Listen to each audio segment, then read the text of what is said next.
Yes, student, I am Monica Soil from MB International School, Nayagaon. Today we will be learning the chapter 8 of History, Women and Reform, Part 2.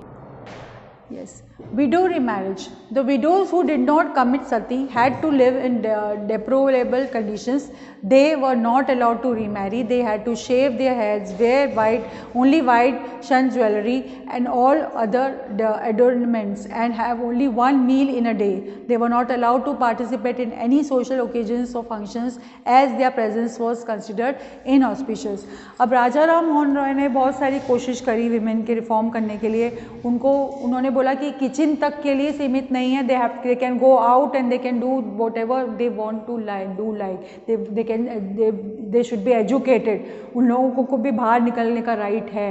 But ये सब करने के बाद he had stop that such A system. Now he said that they can remain window. अब window की remarriage, no window remarriage का भी उन्होंने बोला था कि ये हो सकता है कि if the young girl is widow then she can be remarried. But वो वाली चीज़ में again the problem was there that widow जो थे उनको सती कमिट नहीं करना तो उनको क्या बोला था, इनऑस्पिशियस माना जाता था. उनको कोई भी अच्छे जो ओकेजन होते लाइक मैरिज है, एनी सेरेमनीज है, the widows were not allowed to come outside. They had to remain in the corner room and with the white sari they had to shave off their head. उनको बाल सब निकालने पड़ते थे और उनको खाने में भी only once they could eat, एक ही टाइम का उनको खाना मिलता था.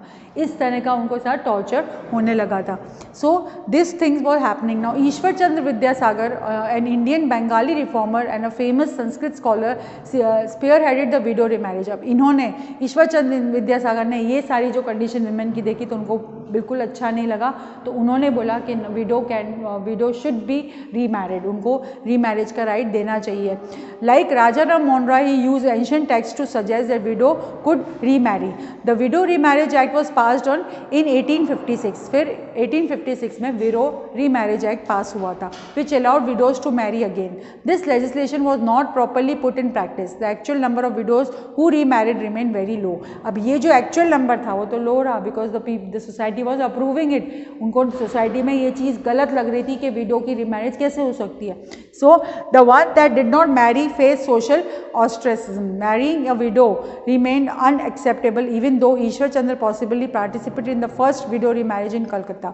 Pandita Ramabai, a woman of exceptional character, was a widow who challenged the norms laid down for widows and criticism. अब पंडिता रमाबाई ने भी ये चीज़ को क्रिटिसाइज किया था कि विडोज़ के साथ जो ट्रीटमेंट हो रहा है वो गलत है. That is not good.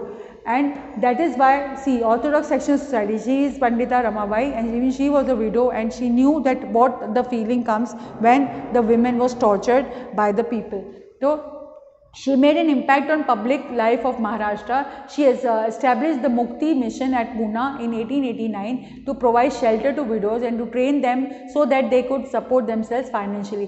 फिर उन्होंने जो विडोज थी उनकी मदद करी और उन्होंने एक उन लोगों के लिए एक ऑर्गेनाइजेशन खोला जहाँ पर वो वर्क कर सकती थी so that they are not dependent on anyone. और उनको जो टॉर्चर करते थे लोग बाग वो उनके साथ नहीं होगा.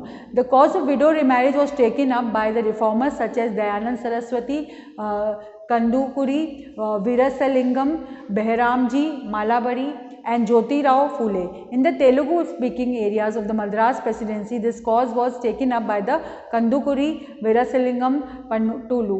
He formed an association, Rajaha Mundri Social Reform Society in 1879 with promotion of widow remarriage as its main aim. R.S. Samaj founded by Dayanand Saraswati also supported this cause. अब इन लोगों ने ये चीज़ उठाई कि विडो रीमैरिज को हम support करेंगे and we will support the ladies who are widow. Child marriage. Now what was child marriage? A large number of women were widowed at the young age because of the prevailing practice of child marriage. बहुत सी छोटी छोटी लड़कियों की, छोटे बच्चों की जो शादियाँ हो जाती थी पहले, because of that the girls had to suffer this widowism and the sati system. ये चीज़ आपको स्टॉप करने का था. Girls were married off at a very young age and polygamy was a common practice. Girls were often married to man who were much older than them and who had many other wives. तो ये वाली जो चीज़ थी and the person, the husband was older so he used to die and the small girl child, she was widow and she had to stay in that way for a lifelong. And due to child marriage, the rate of maternal mortality, the number of women dying during childbirth was very high. Behram Behram Ji Malabari was a Parsi reformer whose notes on infant marriage and enforced widowhood in 1884 started a debate in the country among the intellectual. He advocated for the age of consent to be raised. In 1891 the age of consent bill was passed which raised. अब ये जो थे behram ji malabari ये पारसी थे, इन्होंने इसके against आवाज जो है कि the child marriage is not good for the girls and of marrying the girls from 10 to 12 years. In 1929 the Child Marriage Restraint Act, more popularly known as the Sarda Act, raised the age of marrying for girl to 14 years and boys to 18 years. यहाँ पर उन्होंने as बढ़ा दी और उन्होंने कहा कि girl should get married eight 14 and boy should get married eight 18 years. This was passed during 1929. Now women's education. Now women's education is very important. अगर ये वाली चीज़, अगर women को education नहीं मिल रहा था, that is why they had to suffer so much. So the main thing was that women should be literate so that they can speak about something. उनको वो अपनी right के लिए लड़ सकते हैं, तो उनको education ज़रूरी था. Many reformers believed that educating women was essential for their upliftment. Christian missionaries set up schools for girls. However, these girls were criticized for preaching Christianity. अब यहाँ Christians ने बहुत सारे missionary schools खोले ताकि girls को education मिले, तो उनको criticism मिला because वो लोग क्या बोलने लगे कि ये लोग इनको Christianity की तरफ लेके जा रहे हैं. This discouraged parents from sending their girls to these schools. When the schools were first introduced, many people were afraid that they would have a corrupting influence on girls. People believed that school would take the girls away from their homes, prevent them from doing their household chores and make them travel through public places. अब उनको क्या डर था कि अगर ये educated हो जाएंगी तो घर का काम कौन करेगा. So that was the main effect and they had to go out, they had to go to the public places. तो वो एक डर था उन लोगों के अंदर. In 1849, Ishwar Chandra Vidyasagar along with J.E.D. Bethune, president of the Council of Education, set up a girls' school in Calcutta. Vidyasagar also set up a number of schools for girls in Bengal, many of which were run at his own expense. The Arya Samaj established schools for girls. अब इन्होंने जो थे ईश्वर चंद्र विद्यासागर ने, उन्होंने बहुत सारे schools खोले girls के लिए because they were not allowing them to go in the Christian schools. That is why he opened the schools for the girls in Bengal so that the girls can go take admission there. In Maharashtra, Jyotirao Phule had his wife Savitribai Phule set up a number of schools for girls, including one for the girls from lower caste. Jyotirao Phule educated his wife so that she could teach the girls. अब ज्योतिराव फूले ने क्या करा, उनकी जो wife थी उनको उन्होंने educate करा ताकि वो गर्ल्स को एजुकेट करें, और उन्होंने एक स्कूल खोला only for girls and where they were allowed. The Pratna Samaj was established in Maharashtra by M.G. Ranade and R.G. Bhandarkar in 1867. It was similar in the Brahmo Samaj of Bengal. They opposed sati and child marriage and advocated widow remarriage and female education. The Veda Samaj was established in Madras in 1864 by Sri Dharalu Naidu and was also inspired by Brahmo Samaj. It promoted women's education and widow remarriage. यहाँ पर ये लोग widow remarriage और women's education को support कर रहे थे. Same thing, all the people, see, all the reformers were trying to improve the condition of women. Women की condition को improve करने के लिए ये लोग इतने सारे pains ले रहे थे. School were also set up for Muslim girls. Muslim girls के लिए भी एक स्कूल उन्होंने बनाया, उनका नाम था बेगम. Begums of Bhopal played an important role in spreading education among the women. They opened a primary school for girls in Aligarh. Now Begum Ruqayya Shekhawat, she was a female who started the school for Muslim girls. Hossain started a school in Muslim girl in Calcutta with Shekhawat Memorial School in her husband's memory. Sultan's Dream was a story written by her which condemned the restrictions imposed on women, Muslim women. अब Muslim women के ऊपर जो भी restrictions थे उसको वो condemn करती थी, उनको पसंद नहीं करती थी, इसीलिए उन्होंने women को education देने की सोची ताकि women can fight for their rights. And Sir Syed Ahmad Khan also condemned the पर्दा system and was a supporter of women's education. यहाँ पर सैयद अहमद खान भी against थे ये पर्दा system के, और वो support करते थे कि women को education मिलना चाहिए. Most educated women were taught at home by liberal fathers or husbands. In aristocratic Muslim households in North India, women learned to read the Quran in Arabic. They were homeschooled by women tutors. अब घर में उनको Quran Arabic में पढ़ाने की उन्होंने कोशिश करी because outside they were were not allowing तो they can teach at home. तो जो हस्बैंड से जो चाहते थे कि their wife and their girl child should learn, तो वो लोग उनको घर में पढ़ाने लग गए थे। Several women began writing about and criticizing the position of women in this society. Pandita Ramabai was a great Sanskrit scholar who felt the Hinduism was oppressive towards women. She wrote a book high caste Hindu women. अब now यहाँ पर पंडिता रमाबाई ने जो था उन्होंने writing शुरू करी to condemn what was happening with the women, और उन्होंने यहाँ पर ये हाई कास्ट वुमेन के ऊपर ये चीज़ लिखी थी, the miserable plight of the upper caste Hindu women. Tarabai Shinde, a women educated home in Pune, wrote the स्त्री पुरुष तुलना, a comparison between women and men। इन्होंने ताराबाई शिंदे ने एक पुणे में एक लिखा था, she was very educated and she wrote कि स्त्री पुरुष तुलना मतलब उन दोनों में जो फर्क है, जो तुलना होती है वो गलत है। About that she had written in that. And Rasundra Devi was a woman who taught herself to read and write secretly in the candlelight at night। अब रसुंदरा देवी ना अंधेरे में मतलब कि छुप के पढ़ती थी ताकि पेरेंट्स को नहीं पता चले कि वो पढ़ाई कर रही है, and they would have shouted her, they would have scolded her, इसलिए वो छुप के वहाँ पढ़ाई करती थी। और उन्होंने उसकी पढ़ाई करने के बाद अपनी खुद की ऑटोबायोग्राफी लिखी, अमर जीवन, gives us an account of the lives of women in this period। और पूरे जो विमेन का जो टॉर्चर होता था, जो उनके साथ हुआ था उसके बारे में उन्होंने उसमें लिखा था। By the end of the 19th century women were themselves working for reform। they wrote extensive propagating reforms for women, forms women association and set up schools and training centers for women।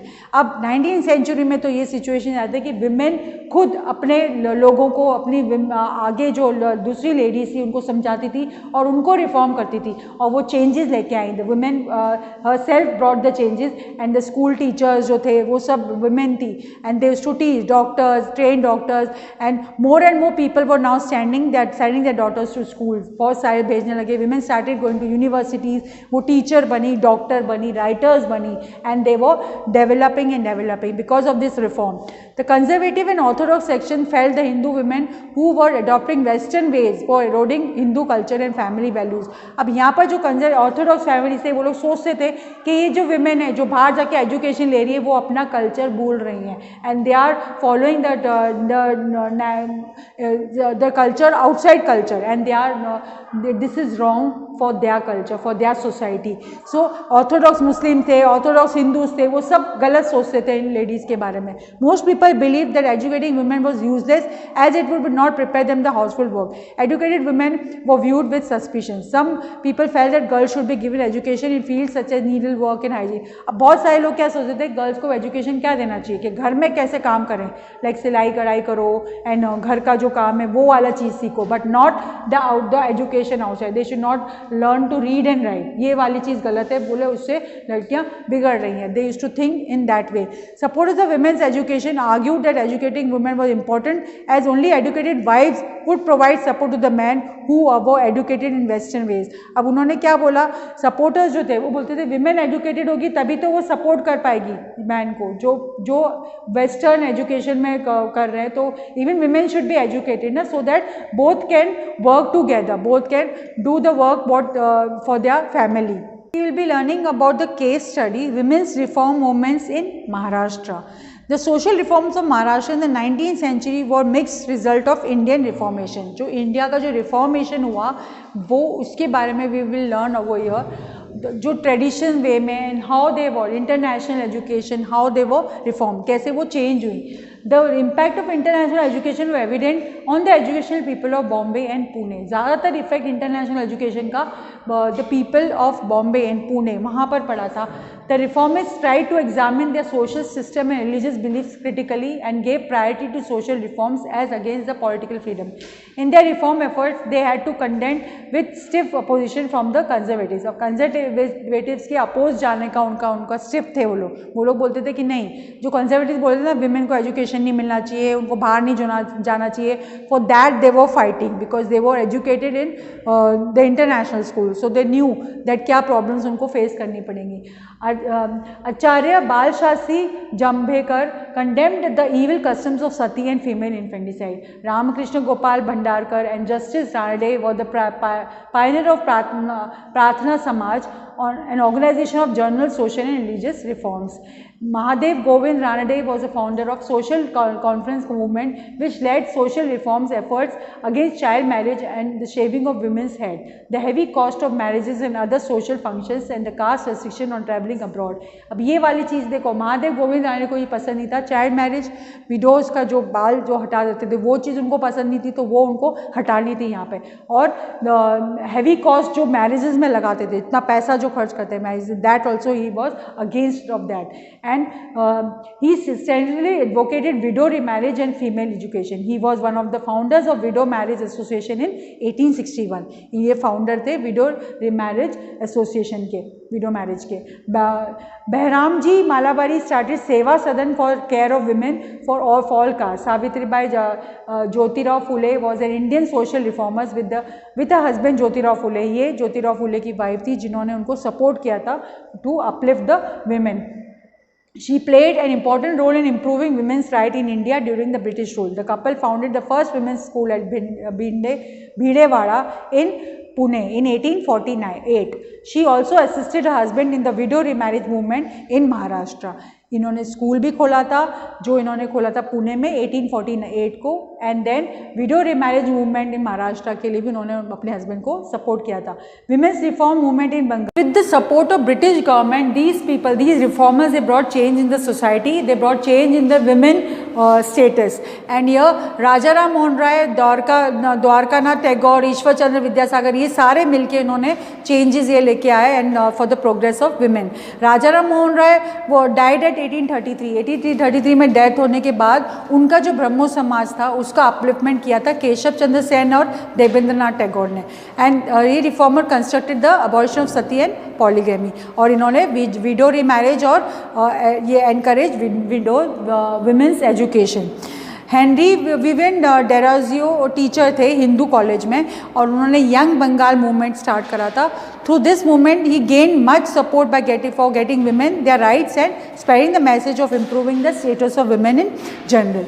Now यह बेगम रुकैया जो थे उन्होंने मुस्लिम school start करा था for the upliftment of Muslim women, और यहाँ पर उन्होंने ये डिस्क्रिमिनेशन और सेग्रीगेशन जो था लाइफ विमेंस की लाइफ में, प्रोफेशनल लाइफ में और उनके जो होम में, that she stop, she restricted that, she was against the restriction under which women was born in the name of religion के नाम पे जो विमेन को अंदर घर के अंदर रखते थे बांध के, वो चीज़ उनको पसंद नहीं थी, शी वॉज अगेंस्ट दैट। तो उन्होंने गर्ल्स के लिए स्कूल स्टार्ट करा था, और उनका नाम उसने अपने husband, after her husband, founded the Bengali women's association, और उन्होंने बंगाली विमेंस एसोसिएशन भी फाउंड आउट किया था, और स्कूल का नाम अपने हस्बैंड के ऊपर उन्होंने उसका रखा था जहाँ पर वो विमेन को एजुकेट करती थी।